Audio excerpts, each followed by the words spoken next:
Vamos comentar aí o caso do falso Vênus Podcast? Pois é, quem aqui conhece o Vênus Podcast? Eu conheço aquele do Flow, apresentado pela Cris Paiva e pela Yasmin, que surgiu lá por volta de 2021. Mas saiba que também tem um outro Vênus, né, que se chama Vênus Day Talks, que também é um podcast feito pela apresentadora Renata, que deve ter por volta aí de 1 ano. Assim como você, eu também não sabia que existia esse segundo Vênus Podcast. Então, vamos ler aqui o que diz a legislação sobre marcas, para a gente saber se elas podem coexistir ou não. Marca de produto ou serviço é aquela usada para distinguir produto ou serviço de outros idênticos, semelhantes ou afins, de origem diversa, artigo 123, inciso 1 da Lei de Propriedade Industrial, Lei 9.279 de 1996. E vai um spoiler aí. Não podem coexistir. Ah, por quê, Giovana? Porque eles exercem a mesma atividade. Ambos são um podcast. E aí eu pergunto para você, por que criar um podcast com o nome de um que já existe? Isso pega muito mal pela questão da anterioridade.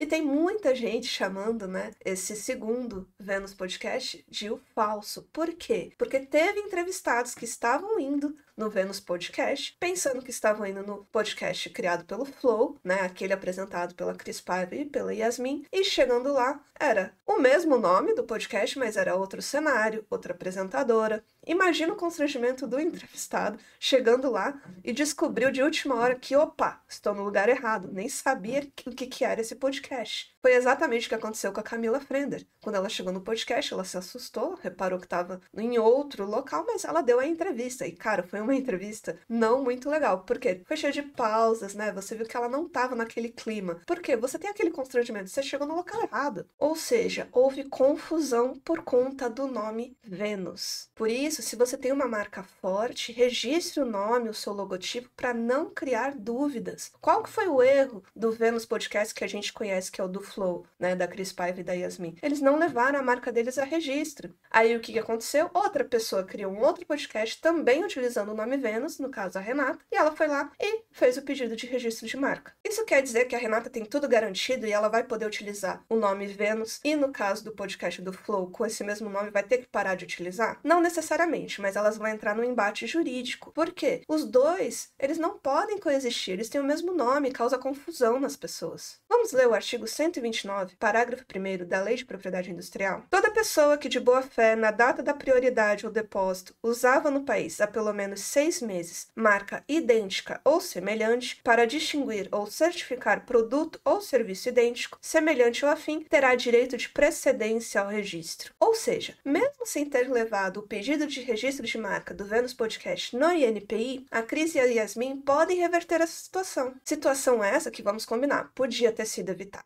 E o complemento do nome do segundo podcast, que é Vênus Day Talks. Vamos combinar que tem muito podcast aí justamente com essa finalização, Day Talks. O que deu exclusividade para o nome do podcast dela, na realidade, é o Vênus. O Day Talks é algo genérico. Por exemplo, Giovana, advogada. A advogada me confere exclusividade? Não, vai conferir o meu nome. Então é o caso aqui. A briga vai ser em cima do nome Vênus. Por isso que você tem que levar a sua marca a registro, para não ter esse perigo de perder o direito de uso do nome, porque o nome da sua marca, quando você cria algo nesse patamar, que foi o caso do Vênus Podcast, elas não poderiam ter deixado isso de lado. Na minha opinião, tudo isso poderia ter sido evitado, e aí eu deixo aí a minha pergunta. Você acha que vale ou não vale a pena registrar a sua marca?